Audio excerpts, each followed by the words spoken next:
Ya, ok. Hola chicos, bienvenidos nuevamente a la clase de Física 120, estilo activa híbrida. No sé cuál es el nombre finalmente que le vamos a dar, pero es media colaborativa, por lo menos para los que están acá y en casa tratamos de hacerlo igual. Lo que vimos las clases anteriores fue un método que yo se los vendí, así fue, digamos, tratar de vendérselos como un método más fácil para obtener el cálculo del campo eléctrico. Y partimos una clase deduciendo la expresión de la ley de Gauss, de cómo relacionar el flujo con la carga encerrada y de alguna forma conectar esa expresión para poder despejar la magnitud del campo eléctrico, porque la dirección la teníamos que saber a priori para usar la ley de Gauss. Y después hicieron ejercicios ustedes, actividades colaborativas, donde encontraron cómo trabajar cuando ustedes tenían una simetría esférica. Cómo resolver un problema cuando este sistema era una esfera dieléctrica, por ejemplo, que tenía 2 o 3 zonas, ya no me acuerdo cuánto era el ejercicio que vimos dieléctrico, y después hicieron un ejercicio también en la clase siguiente de una esfera conductora. ¿Sí? Y la esfera conductora nos sirvió para reforzar el concepto de que el campo al interior de un conductor es siempre cero. Muy bien. Sí, eso es como respuesta inmediatamente. Si lo tienen ahí, se les ocurrió. Si no lo tenían a flor de piel, entonces hay que reforzar, es cero. No hay que calcular nada cuando nos piden entonces el cálculo del campo eléctrico, cuando estamos dentro de un conductor. El conductor, hay varias formas de ver un conductor a propósito, ¿eh? O sea, el que nosotros vimos en clases era un conductor macizo, que tenía como un hueco dentro, ¿sí? Era como que le hubiéramos hecho un sacado con una saca así de esos helados, que era como, yo lo veo también como el huevo, que uno le saca, lo parte por la mitad, y le saca la yema, entonces queda como redondito así el agujero al centro. Y ahí ustedes se dieron cuenta que si está el conductor cargado, entonces la carga siempre se va a la superficie, porque eso siempre igual a los conductores, pero en este caso que tenía dos superficies, una interior y una exterior, se va siempre a la superficie exterior. ¿Sí? A la del medio no hay carga asociada a la carga del conductor, porque sí, ustedes vieron que había una carga inducida, pero esa es una historia distinta. Entonces, lo que vamos a ver hoy día es, para cerrar ley de Gauss, tiene que ver con otra simetría, ¿sí? Con otro tipo de distribución de carga. Ley de Gauss se puede usar en solamente 3 tipos de distribuciones de carga, 3 simetrías. La que ustedes ya manejan mejor es la geometría esférica, ¿sí? Cuando es una carga puntual o cuando son esferas cargadas, dieléctricas, conductoras, como sea. La otra distribución que deberían hacer ayudantía o que ya hicieron es una distribución que tiene simetría cilíndrica, que puede ser un cilindro cargado o un hilo cargado. Y finalmente la tercera posibilidad es la que vamos a ver hoy, ¿sí? Que es un plano cargado. En el caso de un plano infinito cargado, sí, tiene que ser infinito porque, de hecho acá en el dibujo está representado solamente como un plano que tiene un cierto largo y ancho, pero por efectos del uso de la ley de Gauss tiene que ser infinito. ¿Sí? ¿Por qué? Porque lo que sucede, acá esta es una especie bueno, esta es una foto real, digamos, que fue tomada considerando 2 placas, arriba y abajo en negro, y esto está inmerso como en una especie de aceite, ¿sí? Un material, un líquido bien viscoso, donde esas cosas oscuras que ven como líneas, en realidad lo que son como especie de limadura de un material que se orienta cuando aparece un campo eléctrico en ese espacio. Entonces esto está como sumergido, imagínense esto en una caja, y se aplica un campo eléctrico entre una placa plana y otra placa plana. Y lo que ven cuando ven, fíjense bien en las áreas que están por debajo o por encima, justo por encima de las placas. Las líneas van derecho entre placa y placa, ¿sí? Esa es una observación interesante, pero cuando se van a los bordes, las líneas se curvan. Esas líneas curvadas en los extremos tienen que ver con efectos de borde, que uno siempre habla cuando tiene algún tipo de distribución que tiene un tamaño finito. Justamente lo que uno intenta evitar al utilizar distribuciones, por ejemplo, el hilo, que es de un largo, o sea, es muy largo o de largo infinito, o el cilindro, que también es muy largo o que tiene el radio muy pequeño en comparación al largo, o en este caso el plano, que uno habla de que es un plano de largo y ancho, pero ahí dice muy grande nomás, o infinito, lo que uno busca evitar son los efectos de borde. Eso es lo que nos está tratando de dejar de lado. En el caso de la esfera no tiene sentido porque la simetría no molesta, no hay bordes ahí que puedan echarnos a perder el comportamiento del campo eléctrico. Entonces, en este caso, del plano infinito, lo que tenemos es una placa arriba, una placa abajo, así, y nos vamos a fijar solamente en lo que pasa entre las placas. Y fíjense que las líneas de campo, lo que hacen es ir así, como están ahí esas limaduras. Aquí no sabemos cuál es cuál, pero si por ejemplo esta fuese positiva y esta fuese negativa, entonces el campo eléctrico iría en esta dirección, de más a menos, ¿sí? Esa es una foto, es un resultado experimental, ¿sí? Pero coincide con la definición de, por ejemplo, algo que vimos en la clase anterior, pensando que estos son con materiales conductores, que cuando uno tiene un material conductor, las líneas de campo siempre salen perpendiculares al material, a la superficie, ¿sí? Por acá y por acá. Y para que eso se cumpla, entonces en este caso lo que termina sucediendo es que las líneas, todas las líneas entonces van derechitas entre una placa y otra. ¿Y qué significa en términos de la magnitud del campo, de la intensidad del campo en ese espacio que está ahí? Considerando que todas las líneas van una al lado de la otra y no se abren ni se juntan. ¿Qué significa en términos de intensidad de campo? Si yo tomo el campo, me refiero, si yo tomo el campo eléctrico en un punto para acá, o en un punto para acá, o en un punto ahí, siempre manteniéndome lejos de los bordes. ¿Qué puedo decir con respecto a la intensidad del campo en esos puntos? Que es constante, ¿sí? Una de las cosas que nos ayudan a ver las líneas de campo tiene que ver justamente con eso, que si no se juntan, o sea, si se juntan las líneas de campo es porque el campo, miren, recuerden el ejemplo de la carga puntual, que es tal vez el más, si esta carga es positiva, entonces las líneas van abriéndose. Y fíjense que cuando estamos cerca del objeto cargado, las líneas están más juntas, porque la intensidad de campo es mayor. Entonces, si yo estoy aquí, el campo, o acá, mi campo es mucho mayor que el que tengo cuando me estoy alejando. Y eso es porque las líneas están más separadas en la medida que me alejo, ¿sí? Si las tengo todas parejitas, una al lado de la otra, como en estas placas, entonces todos esos puntos en rojo que estaban acá tienen el mismo valor de campo eléctrico. Eso a partir simplemente de la representación de líneas de campo. Y bueno, y viene por eso de la dirección del campo saliendo del conductor. Entonces, volviendo a la PPT, entonces, ¿cómo resolvemos esto por Gauss? Recuerden, el plano infinito es porque no tenemos borde, ¿sí? Entonces, ¿cómo lo resolvemos? Bueno, la superficie gaussiana adecuada para resolver un plano cargado es un cilindro. Es una superficie gaussiana cilíndrica, como la que está ahí dibujada en rojo. Y sucede entonces, ahí el campo eléctrico está, claro, esto es una superficie, recuerden que el plano cargado es una superficie cargada que está abierta, no está cerrada. ¿Sí? Tenemos el plano,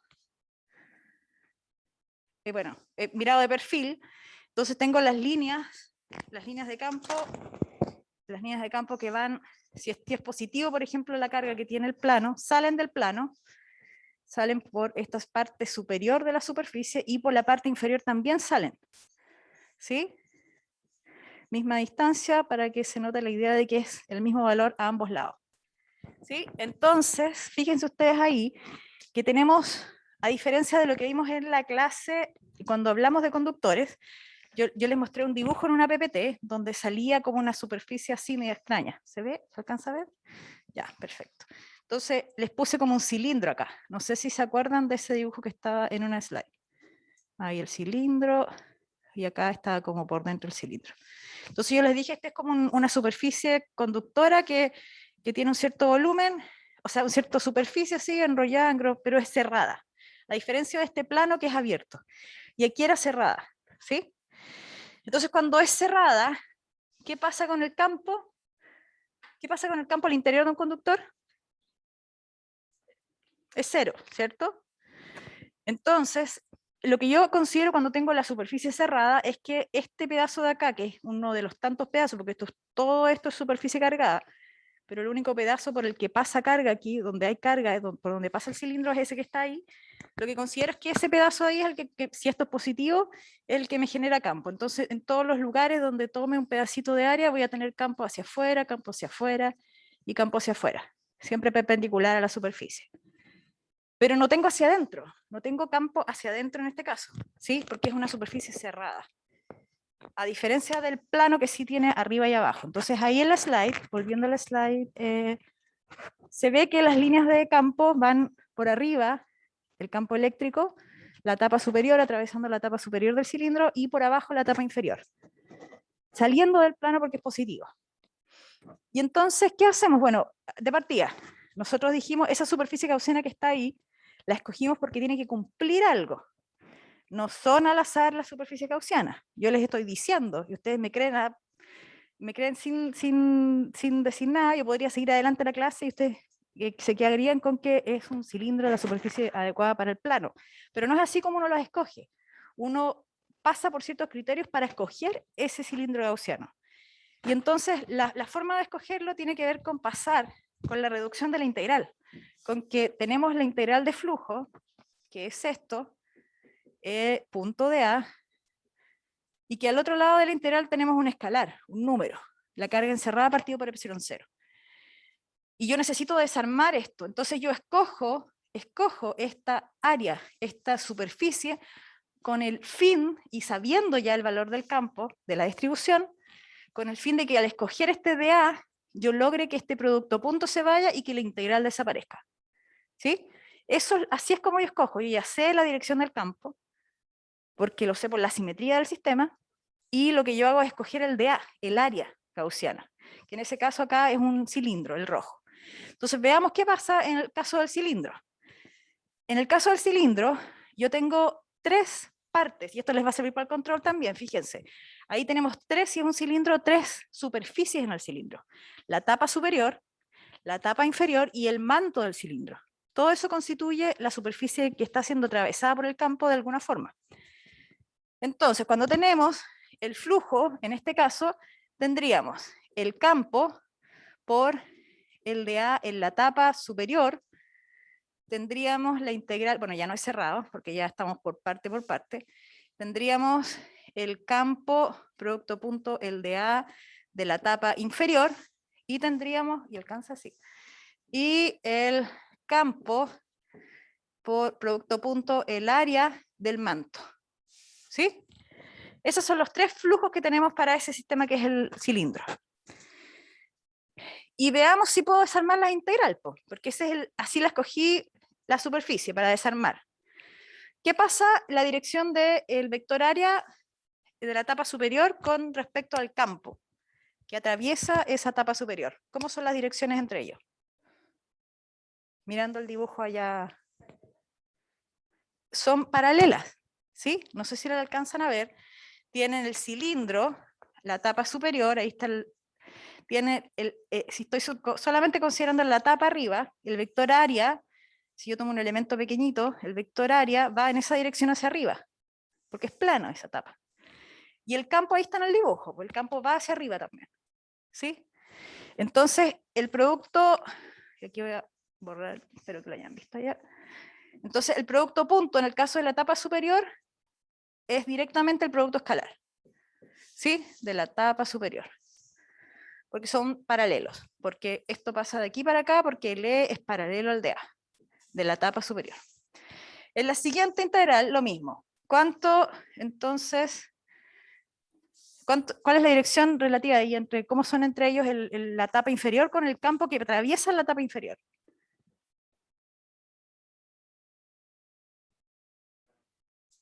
Paralelos también, porque ahora en el dibujo, lo vuelvo a repetir, ahora estoy en la parte de abajo, y el área ahora va hacia abajo.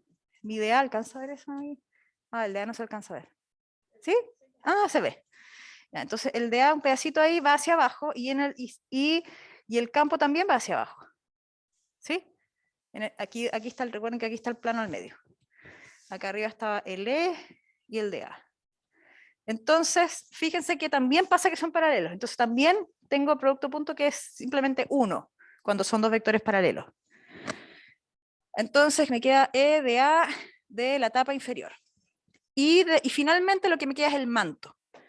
Entonces, ¿qué pasa en el manto? Si yo me pongo aquí, por ejemplo, en el manto, en algún sector del manto arriba, lo que voy a tener entonces, el vector área asociado al manto, va en la dirección, y aquí voy a tratar de dibujarlo, si tomo un pedacito acá, ahí, va en la dirección ahí, el de A.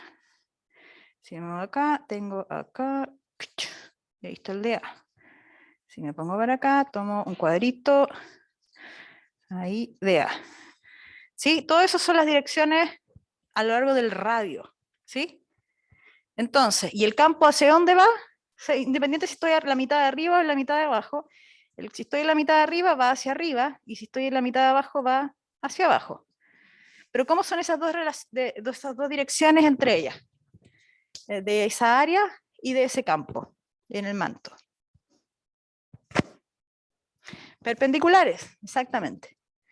Entonces, como son perpendiculares, el producto punto es 0. Y esta integral de acá, entonces, es simplemente 0. Y me quedan esas dos tapas como parte de la resolución de esa integral de flujo. Ahora, la segunda razón por la que escojo la superficie gaussiana cilíndrica es porque en la tapa de arriba, si miran bien, todo el campo tiene el mismo valor, es constante. Entonces eso significa que cuando integro esto, el E lo puedo sacar, porque es constante en toda el área de la tapa superior. Así que esto, como E es constante en A, en el A de la tapa superior, entonces saco el E de la integral y me queda E de la integral de la tapa superior. Y el otro, la misma historia, igual, en la tapa inferior también es constante el campo, entonces queda E afuera y la integral del de A, de la tapa inferior. Y ahí nos queda E por A, que vale A arriba o vale A abajo. ¿Sí? Entonces, vamos por la slide, porque aquí está el resumen, tal vez mucho más resumido. Sí, ya, entonces fíjense ahí, está el flujo del manto, que es 0, ya se lo expliqué por qué, el de la tapa 1, que es la, bueno, supongamos que es la superior, es E por A, la inferior E por A, y el flujo total es 2 veces el campo por A. Y entonces unimos eso con el lado derecho de la ecuación, que es la carga encerrada, y lo que encierra es todo lo que está dentro de esa área A, que aparece ahí, el área A de la... aquí voy a hacer el dibujito. Fíjense que aquí esta parte de acá lo que encierra el plano, por aquí va el plano, y lo que encierra ahí, esto de ahí es A. Entonces, ¿cómo se la carga? Sigma por A. Cuando es una distribución superficial de carga, es sigma por A. Cuando es una línea, lambda por L. Cuando es un volumen, ρ por B. Esto es superficie, así que sigma por área. Uno de las dos expresiones, y entonces reemplazo, y me queda que el campo es sigma partido por 2 epsilon 0. Miren esa expresión, y la que nosotros dijimos cuando teníamos ahora en la pantalla acá, en esta, cuando hicimos este dibujo de la superficie cerrada conductora cargada, lo que daba acá era E es igual a sigma partido por epsilon 0. Eso es lo que nos daba cuando era una superficie cerrada conductora. Y acá nos da sigma partido por 2 epsilon 0.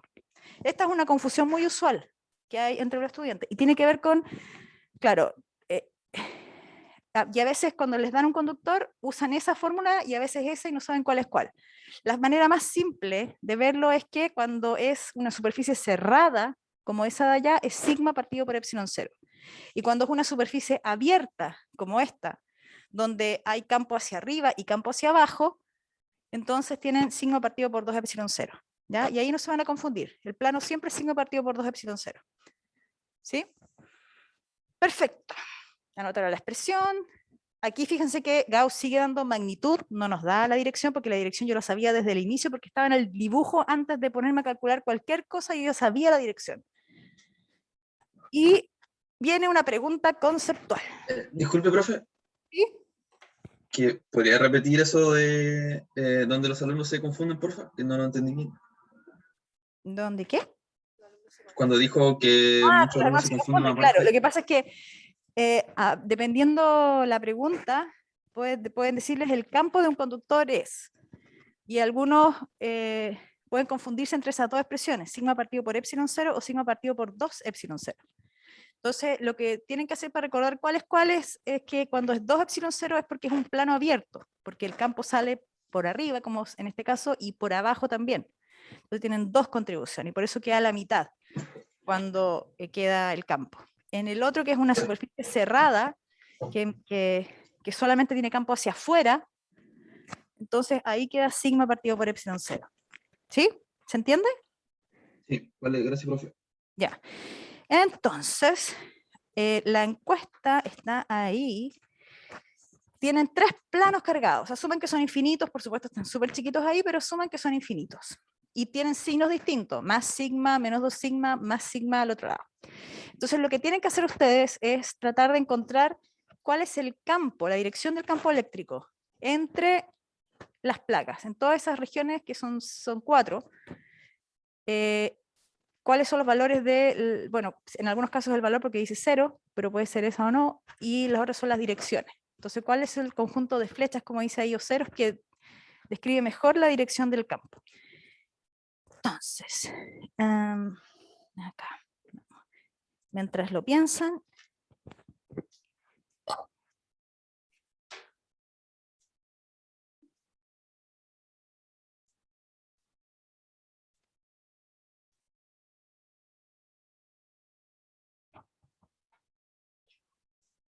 ya, entonces yo lancé la encuesta, ¿tú la lanzaste acá? Ah, perfecto, ya. Entonces lancé la encuesta en sala. ¿Cuál de esas conjuntos de flechas o ceros describe mejor el campo eléctrico en todo el espacio? Considerando lo que acabamos de decir de cuánto vale el campo que produce una placa infinita. ¿Cuál será?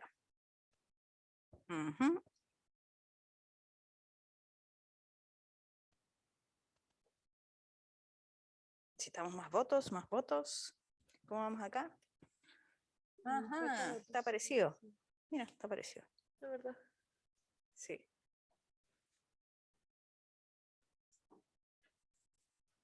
80% A. 67% A. Ya, acá tenemos... ¿Somos cuántos somos en sala? 4, 5, 6, 7, 8, 9. Sí, estamos bien. Yo creo que estamos para cerrar acá en sala. Y 8 de 10 votos. 8 de 10, ya, perfecto. Entonces cerremos allá. Y acá lo que nos da en sala son 60%, dice que es la alternativa A. ¿Es parecido acá? ¿Cuánto es?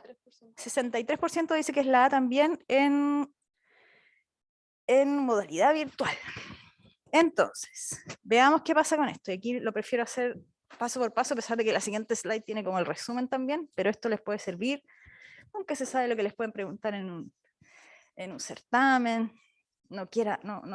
Ojalá que no en un global, que no lleguen a eso, pero es bueno que lo discutamos. Entonces, tienen la siguiente configuración, y aquí debería tener, ¿me ayudas a sacar colores distintos? Mientras tanto, entonces tenemos más sigma, menos 2 sigma y más sigma, ¿cierto? Sí, debería haber sacado distinto, ya, pero no importa, ahí, negro. Ya, entonces vamos a revisar lo que pasa con la primera placa, la de esta de acá, la vamos a poner en rojo, más sigma. Entonces es un plano cargado positivo, así que las líneas de campo salen de esa placa, ¿cierto? ¿Estamos claros en eso? Salen hacia la derecha, lo voy a poner aquí al medio, hacia allá, y por el lado acá también salen hacia allá, ¿sí? Probablemente esa parte la hicieron todos bien, pero lo más probable es que a lo mejor algunos de ustedes hayan dejado de lado el hecho de que el espacio sigue hacia la derecha. Independiente si está la distribución menos 2 sigma y más sigma del extremo derecho, igual ahí hay un espacio que no habría ninguna razón por la que el campo no siguiera hacia allá, ¿sí? Porque no son barreras, ¿sí? Son simplemente otros cuerpos cargados que están ahí. Entonces el campo eléctrico sigue hacia allá y tiene un tamaño, si uno quiere, un tamaño que es sigma partido por ¿cuánto? ¿Por cuánto? ¿Cuánto dijiste? 2 epsilon 0, ya, que yo no había escuchado bien. 2 epsilon 0, perfecto. Ese es el tamaño. ¿Sí? Ya, entonces, vamos con el siguiente color. Gracias. Esta placa de acá, entonces, verde. ¿Y hacia dónde van las líneas de campo si es negativa? ¿Hacia dónde van?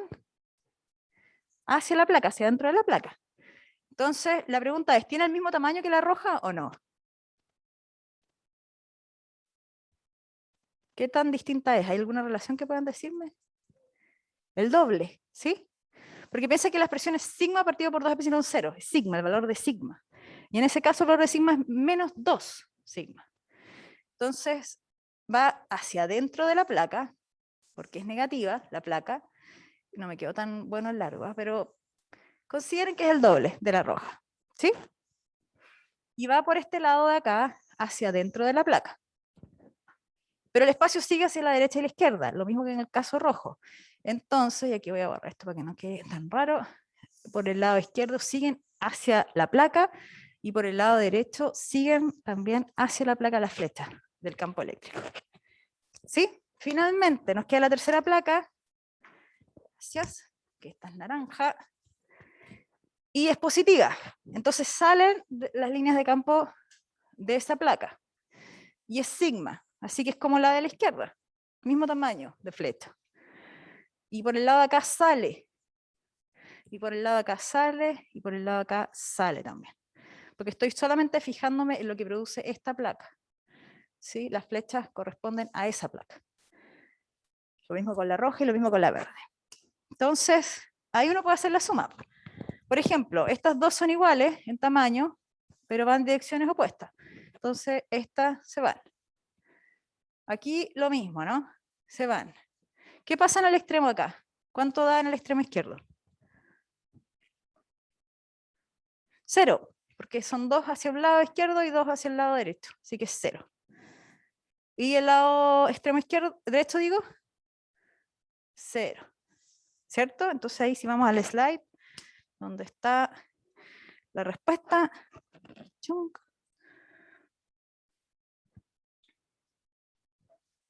Ahí tienes que hacerle clic. Eso. Y entonces la respuesta es la B. Es 0, la flecha va hacia adentro en rojo, por el lado izquierdo, el lado derecho va hacia adentro también de la placa del medio, y en el extremo derecho es 0 también. ¿Sí? Entonces ahí estamos superponiendo los campos de cada una de las placas en todo el espacio. ¿Sí? Excelente. Entonces, lo que vimos hasta ahora, ahí pues... ¿ah? Sí, porque ahí viene como el título. Eso. Claro, lo que hemos visto hasta ahora entonces es la forma de distintas formas de calcular el campo eléctrico. Esta última tenía que ver con obtener la magnitud del campo eléctrico a través de la ley de Gauss de una distribución plana. Y yo les dije en algún minuto que lo que íbamos a empezar a ver ahora tenía relación con la energía de los sistemas. Cuando ustedes en 110 vieron cuerpos que tenían masa, que había una interacción gravitatoria, ¿qué tipos de energía vieron en 110? ¿Se acuerdan algunos nombres de energías? Potencial gravitatoria, ¿cierto? Esa es una que ustedes vieron. ¿Qué otra energía más? Cinética, ¿sí? Por algunos, no sé, depende de los cursos, parece que algunos vieron elástica también, pero bueno, principalmente potencial gravitatoria y cinética, ¿sí? Y esas energías tienen que ver con el potencial gravitatorio. Cuando un cuerpo gana energía potencial gravitatoria, un cuerpo que tiene una masa fija, ¿cuándo gana? ¿Ah?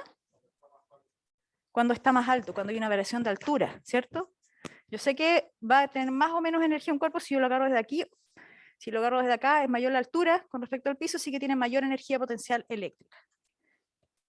¿Lo ven desde ahí? Sí. Ah, ya, perfecto. Entonces, nosotros en el día a día no calculamos la altura, porque sabemos, es como está dentro de nuestros rangos de dimensiones en las que nos movemos. Podemos estimar altura, esta sala tiene 2,5 metros, o la altura de la mesa son 70 centímetros. Tenemos como tal vez más intuitivo la forma de encontrar altura, sin recurrir a cálculos, sin recurrir a nada de eso. ¿Sí? La altura es como directa. Y yo sé que cuando un objeto cae de cierta altura, desde una altura de un cerro arriba y llega abajo, lo que estoy haciendo es que ese objeto que partió con una cierta energía potencial transforma toda su energía en cinética cuando llega abajo y la altura es 0, ¿cierto? Las alturas siempre se toman con respecto a algo. La altura siempre es con respecto al 0, que puede ser el piso, o qué sé yo, hay distintos puntos de referencia que uno puede dar.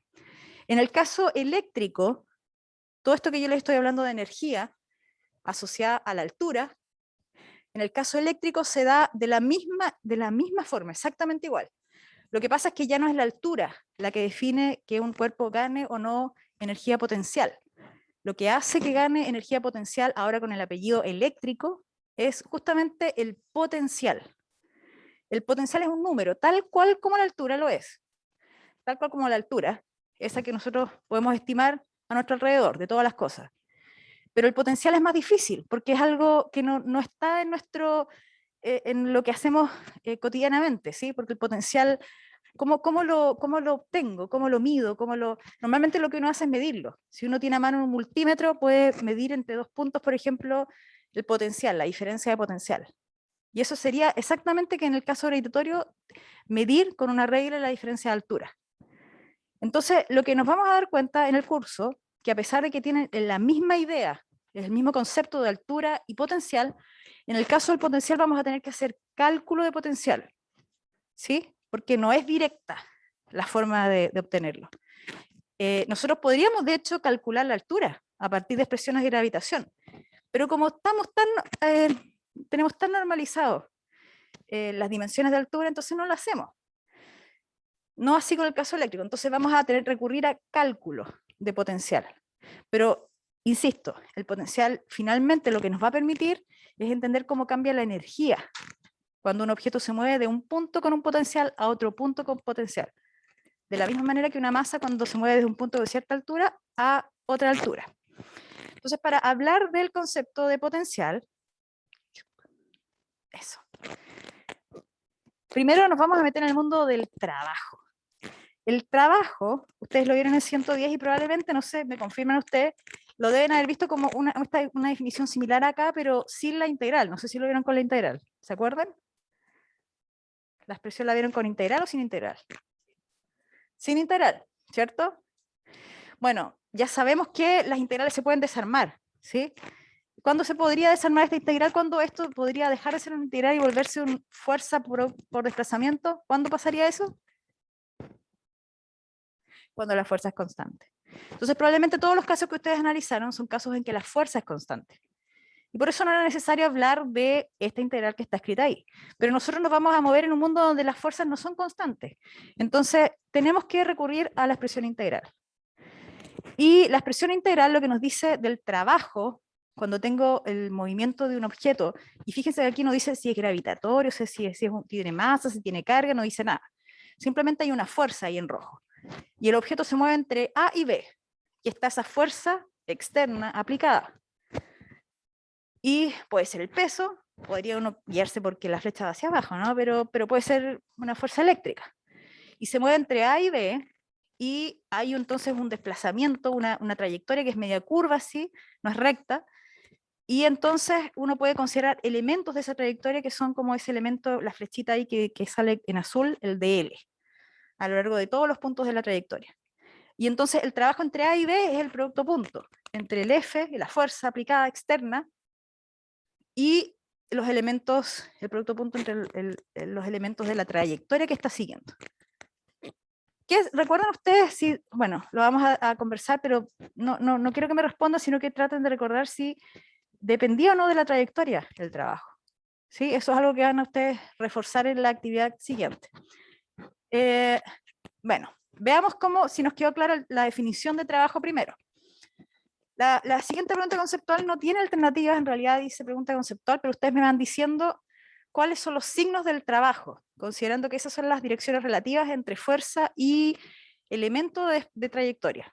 Entonces, en el caso 1, ¿cómo es el signo del trabajo? ¿Es positivo, es negativo o es cero? ¿Cómo es? Chicos en casa también, ¿cómo es la dirección? O sea, el signo, digo, considerando esas direcciones relativas. ¿Positivo dicen ahí? ¿Tenemos otro positivo o hay cero o negativos? Pues tenemos por la misma persona positivo. reforzando la respuesta positiva. Ya, entonces, ¿cómo sabemos? Si yo tengo acá. Los productos puntos en general, esto es como un método que yo siempre usé en pregrado cuando me lo explicaron el producto punto. Entonces tengo dos vectores. Este iba ¿para dónde iba? Para acá, en el primer caso. Entonces tengo el dl y el vector fuerza, ¿sí?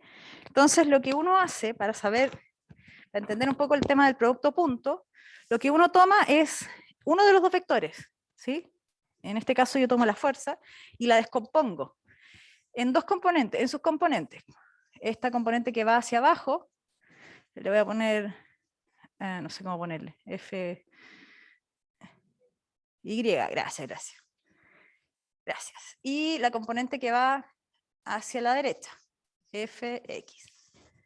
Entonces, si se fijan, me queda una componente, la Fx, que es paralela a la trayectoria, al dl, al vector dl, y otro elemento que me queda perpendicular. ¿Cómo es el producto punto entre dos vectores que son perpendiculares? ¿Cuánto da? 0, ¿cierto? Entonces el único que me sobrevive cuando hago el producto punto entre f y dl no es este no va a sobrevivir. Va a quedar solamente este. ¿Y cuál es el producto punto? El signo al menos. El producto punto entre dos vectores que son paralelos.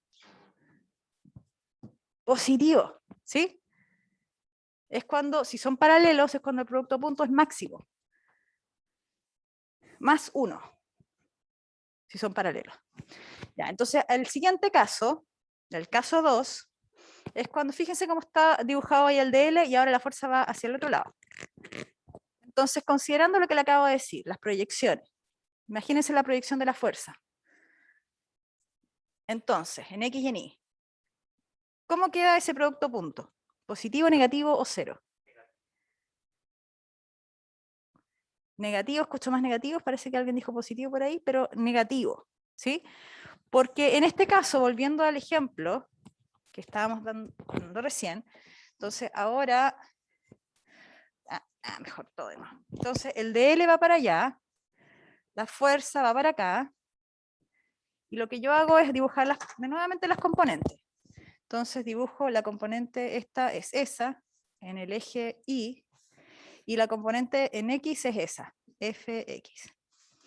Y fíjense que, claro, esta ya sabemos que con esto da 0 el producto punto, entonces la que sobrevive es esta, que es antiparalela, y el producto punto de dos vectores antiparalelos es el máximo pero negativo, menos 1, ¿sí? Entonces lo que sobrevive ahí es solamente la componente antiparalela, y por tanto en el caso 2 es negativo. Y en el caso 3, ¿cuánto da el producto punto? 0, porque son perpendiculares. ¿Ya? Entonces, todo se puede reducir a vectores que son paralelos o antiparalelos, por supuesto, o que son perpendiculares. Siempre ustedes pueden analizar un producto punto de esa forma. Y es más fácil. Simplemente sacan la componente que necesitan, la que va a sobrevivir cuando tienen que calcular el producto punto. Entonces, ahora, lo que vamos a hacer, no sé si lo puedes mandar por el chat, quedó acá en el escritorio. Lo que vamos a hacer es una actividad colaborativa, ¿sí? La actividad colaborativa nos va a permitir encontrar la expresión del potencial eléctrico, este que le estoy diciendo que es lo mismo que la altura en el caso gravitatorio. Lo vamos a hacer a partir de la definición de trabajo, y ustedes van a ir poco a poco descubriendo cómo, si es que tiene alguna relevancia, por ejemplo, las trayectorias que escojo para moverme entre un punto y otro, o no tiene ninguna, al fin y al cabo. Entonces, vamos a trabajar colaborativamente en sala y virtualmente. Les mandaron por el chat el PDF, así que ahí los que están online lo pueden descargar. Y vamos a hacer dos grupos. Sí, ok, dos grupos. Y bueno, y tú trabajas acá con... Ahí, entonces... No, en grupo. Sí. Sí, eso mismo, por favor. Ya. Entonces los que están online pueden empezar a entrar a las salas.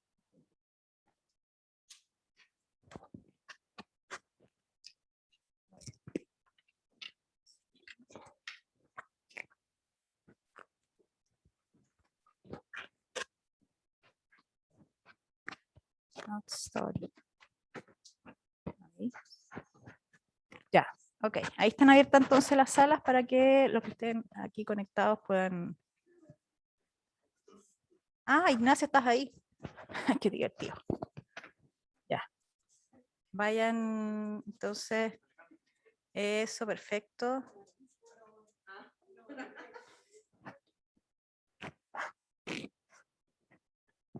¿Cómo? No. ¿Cómo lo cambié? ¿Por qué no lo escucho?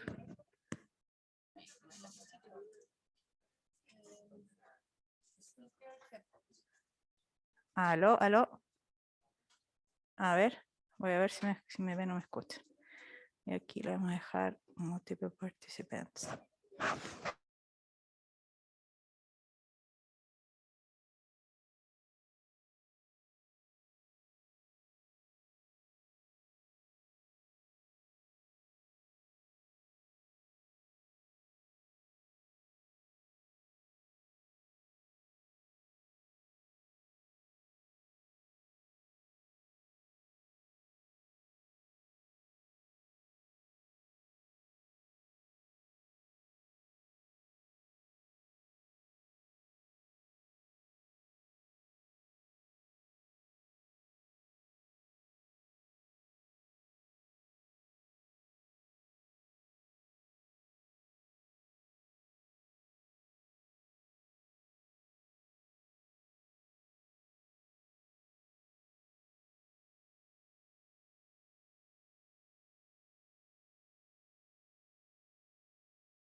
Ya. Ya, entonces, ¿me escuchan? ¿Puedes proyectar la pantalla?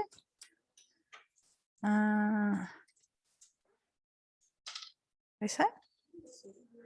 Ya, entonces los online ven en la slide de tutorial, ¿no? Sí, ya. Sí. Entonces, a ver, lo que ustedes hicieron, alcanzaron a hacer, porque nos falta un poco de tiempo, pero vamos a cerrarlo por lo menos con lo que alcanzaron a hacer. Si puedes avanzar, Mirna, la siguiente slide. Claro, entonces aquí lo que se describían eran distintos caminos, distintos desplazamientos, entre puntos que estaban a ciertas distancias de un objeto cargado, que era una barra. Entonces, ustedes no tuvieron problema, por ejemplo, en reconocer que el trabajo era positivo si se movía, por ejemplo, en este caso era de W a X, porque la dirección del campo iba hacia afuera, la barra era positiva, y el desplazamiento en la misma dirección del campo. Así que dos vectores paralelos, producto punto positivo, que es el trabajo.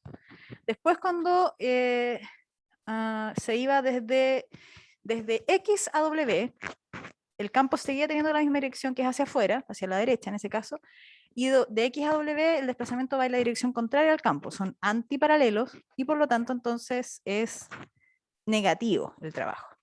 Hasta ahí están todos bien, ¿no? Acá en sala y en... Ya, si seguimos con la siguiente parte, ahora nos movemos entre dos puntos, entre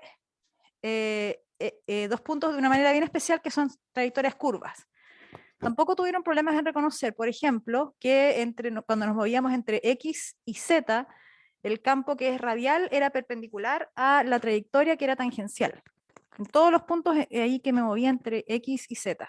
Entonces el trabajo era cero. Después cuando agregaba a esa trayectoria otro segmento, me muevo de W a X y después de X a Z. Seguía considerando el trabajo de X y Z 0, pero me quedaba el trabajo de W a X. Y ese ya lo habían calculado arriba y era positivo. Entonces finalmente es la suma de los trabajos para cada trayectoria. Era positivo entonces en total. Y aquí en este ejercicio, fíjense que son, a pesar de todas las rayas que hay acá, son 3 situaciones en que me muevo del mismo punto inicial al mismo punto final. Me muevo entre W y Y. La primera trayectoria es la más larga, porque no voy directo de W a Y, sino que paso por X, paso por Z y llego a Y. La segunda es curva, es más cortita, directo de W a Y. Y la tercera es más corta aún porque es recta, entre W y Y. Pero ustedes se dieron cuenta que cuando era curva arriba, por ejemplo, tenía primero positivo de W a X, que ya lo habían calculado antes, la curva daba 0 y de Z a Y daba negativo, porque la trayectoria va hacia adentro y el campo va hacia afuera. Si son antiparalelos, da entonces el producto punto negativo. Y las distancias son las mismas, así que sumado da 0. Después en la de abajo solamente tengo un trayecto curvo, y ya sé que en ese trayecto curvo el campo es radial, el desplazamiento es tangencial, son normales entre ellos, son perpendiculares, y entonces el producto punto da 0. Y finalmente la que costaba más entender era la 3, porque en la 3 yo tenía una trayectoria que era recta, entonces costaba darse cuenta si daba o no 0, porque hasta este momento es como que hay un patrón, ¿no? Tengo entonces la barra acá, tengo este punto, no, en realidad, entre este punto y este punto, quedó simétrico, ¿no? Parece como una carita. Ya, entonces me muevo en una trayectoria recta hacia acá. Y el campo, ¿cómo va el campo? La dirección del campo es hacia allá, siempre hacia allá, siempre hacia allá. Entonces tengo situaciones en que la trayectoria, como me muevo de derecha a izquierda, entonces yo tengo el desplazamiento así, desplazamiento así, desplazamiento así. Voy a tener situaciones en que fíjense, mi campo, aquí en rojo, este campo, y este es mi DL, van a ser antiparalelos. Aquí justo al medio es perpendiculares, y de la mitad para acá, de la mitad hacia allá, son antiparalelos, de la mitad hacia acá son paralelos, las proyecciones, ¿sí? La que sobrevive es paralela, entre el campo y el DL. Entonces al final tengo, dada la simetría del sistema, tengo un lado que me va a dar trabajo positivo y el otro lado me va a dar trabajo negativo. Por eso es que sumadas dan 0. Y por eso es que es consistente con el hecho de que cuando yo me muevo entre un punto W a un punto I, independiente del camino que yo tome, el trabajo tiene que ser el mismo. Es súper importante el hecho, es una característica del cálculo de trabajo. Lo único que importa es el punto inicial y final. ¿Sí? Entonces, seguimos, claro, en todos los casos iguales, 0, si seguimos, entonces, claro, el trabajo, a ver, aquí no, este ejercicio no lo vamos a hacer porque en realidad era un cálculo, no importa mucho, pero lo que importa es lo que viene. Entonces, cuando uno se mueve entre un punto inicial y un punto final, así como nos movíamos entre W y X, W y Z, lo que sucede es que estamos variando algo que en nuestro mundo gravitatorio era la variación de altura. ¿Sí? Me estoy moviendo entre dos puntos y eso hacía que yo tuviese o no tuviese un trabajo que fuese positivo, negativo o 0. Y sucede que la forma de relacionar eso con este valor que les digo yo, no, mantente, disculpa, es que era la mosca que anda deseando. La forma de relacionar ese trabajo que está ahí con W eléctrico, con esta nueva cantidad que defino como trabajo partido por carga, es esa expresión que está ahí. Pero va con un menos adelante. Esa diferencia de potencial, esa diferencia de altura que les dije que en el campo gravitatorio permitía que ganase energía un cuerpo masivo, en el caso del caso eléctrico, lo que tengo entonces es que esa diferencia potencial yo la puedo calcular, esa diferencia que hace que gane energía o no, la puedo calcular en términos del potencial eléctrico, o sea, del trabajo eléctrico. Y la carga está dividido por la carga de prueba, porque eso es re importante porque es algo que, imagínense ustedes en el caso gravitatorio, es como que yo les digo que la altura depende de la masa. Eso es muy raro, pues. Imagínense, es como que la altura que tiene un cerro, que ustedes pueden medir ahí cerca de su casa, es tantos metros, 1000 metros, Y yo les digo, bueno, pero depende de la masa. ¿Cómo va a depender de la masa? No, porque no depende de la masa. En el caso del potencial también es la misma historia. No puede depender del valor de carga, porque son valores que están ahí en el espacio y no tienen cómo depender de algo que no está conectado, sino es un potencial, es un valor escalar.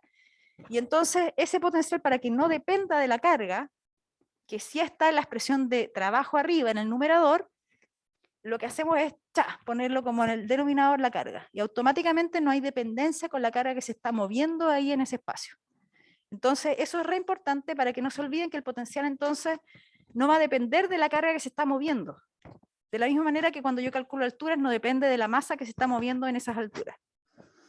La próxima clase vamos a hacer ejercicios, vamos a entender un poco más el concepto, lo vamos a reforzar, sí, porque no nos alcanzó tanto el tiempo ahora. Y en algún minuto más adelante, con un poco más madurado este concepto, vamos a hacer ejercicios para calcular el potencial. ¿Sí? Bueno, muchas gracias chicos y que tengan un excelente fin de semana. Hay que dejar de grabar.